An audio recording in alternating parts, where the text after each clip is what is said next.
Greetings again, Acolytes of the Force, and welcome back. In Star Wars lore, there were many Force organizations besides that of the Jedi that discovered the way of the light side and made use of it to better their own people. One of these that immediately comes to mind is the Barandu sages that govern the populace of the planet of Kel-Dor. With their wisdom and weather predicting abilities, they were able to maintain peace and order in their system. We did a video some time back taking a look at the various other light side organizations, and today we wanted to expand upon one that you all have requested since then. The Zeffo species from Jedi Fallen Order, as well as explore why their true nature may not be completely light. The mystery of the Zeffo played a huge role in the progression of Cal Kestis' story as he followed the holodiaries of the Jedi scholar named Master Eno Cordova, who tracked the story of their ancient civilization on the various worlds of Kashyyyk, Dathomir, Bogano, and the planet Zeffo, from which their species gets their name. Well, today, students, we are going to open up another holocron and discuss the full story of the Zeffo in order to talk about everything we know about them, as well as the implications of their extinction.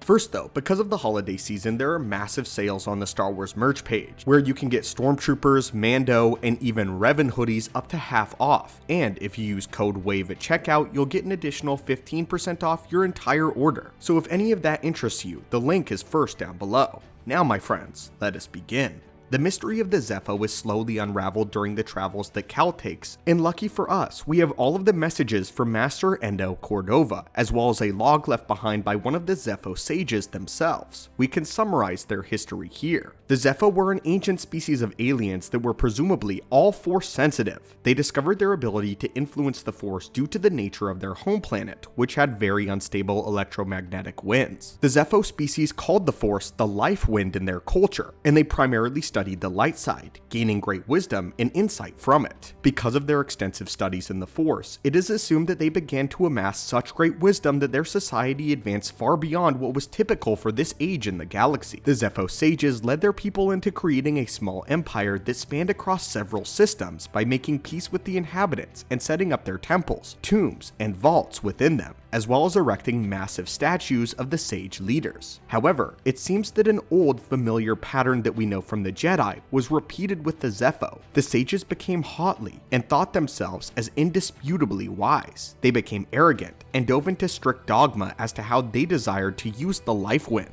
Very similar to the Jedi Council of the Clone Wars. I think we all know where the story goes from here. The peaceful Zeffo slowly became more and more corrupt as they began to seek power. The lead sage that reigned during this time was named Kujet, and he found fascination with the dark side. This led him to seek out the planet of Dathomir to study the dark side and become more immersed in its power. As he learned the secrets, he began to generate a following as he promised his zealots power and control over the life wind like never before. When he rose to complete rulership, his cruelty must have matched up to those of the Sith, as he went overboard, and it began the rapid decline of their culture, as Kujet shirked the religious practices that kept the Zeffo in line with the life wind. A coup was formed within the Zeffo people, as the rebels gathered all they could to revolt against Kujet's tyrannical rule, and re-establish themselves as a peaceful culture. However, when they went to face him on the world of Dathomir, they were led into a trap, and Kujet killed them all in a single massacre. After Kujet's death, the remnants of the Zeffo people all escaped into the unknown regions to hopefully rebuild their crippled and wounded culture so that they may finally know peace once more. It is not known what happened to them after this, but they are widely considered to have gone extinct. This is the story that we have on the Zeffo people, and it follows a lot of the same trends that we see many of the light side Force organizations fall into.